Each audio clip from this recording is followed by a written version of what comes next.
Bonjour. Aujourd'hui, nous abordons la deuxième partie consacrée au chapitre sur les inéquations.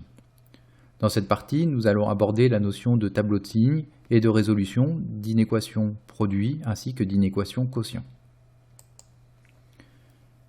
Tout d'abord, revenons sur le signe des fonctions affines.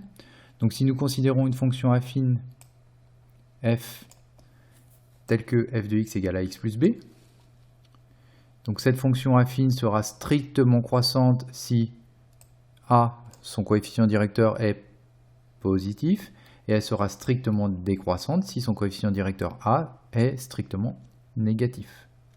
Sachant que ces deux fonctions affines s'annulent pour la valeur moins b sur a. Il suffit pour cela de résoudre l'équation ax plus b égale 0 pour s'en convaincre. Si la fonction affine est strictement croissante, elle sera donc d'abord négative sur l'intervalle moins l'infini moins b sur a, puis strictement positive sur l'intervalle moins b sur a plus l'infini. De même, si la fonction f est strictement décroissante, alors elle sera d'abord positive sur l'intervalle moins l'infini moins b sur a, puis strictement positive sur l'intervalle moins b sur a plus l'infini.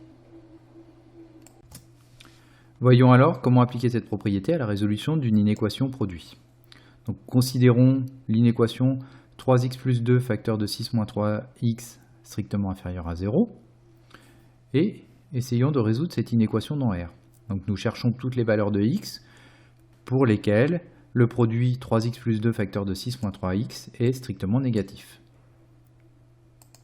Donc, pour ça, nous allons tout d'abord résoudre l'équation 3x plus 2 égale 0, qui nous permet de savoir que le facteur 3x plus 2 s'annule pour x égale moins 2 tiers.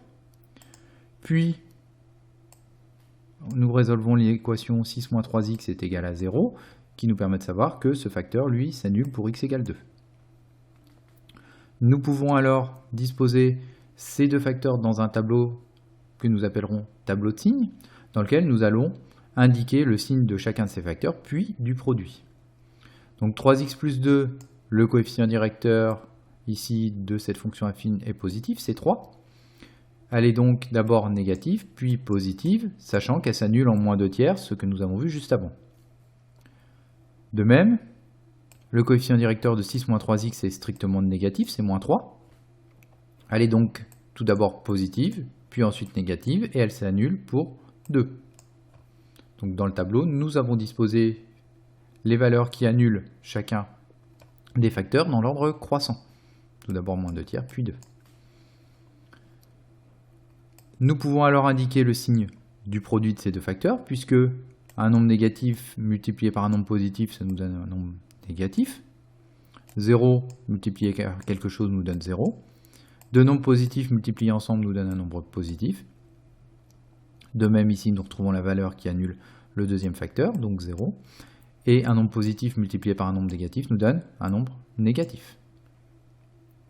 L'ensemble des solutions de cette inéquation sera donc donné par les intervalles ici moins l'infini moins 2 tiers, puisque l'inéquation, je vous le rappelle, est 3x plus 2 facteur de 6 moins 3x inférieur à 0, donc négatif.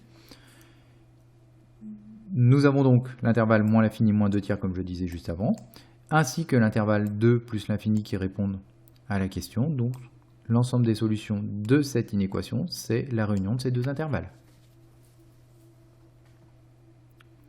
Appliquons alors la même méthode à une inéquation quotient.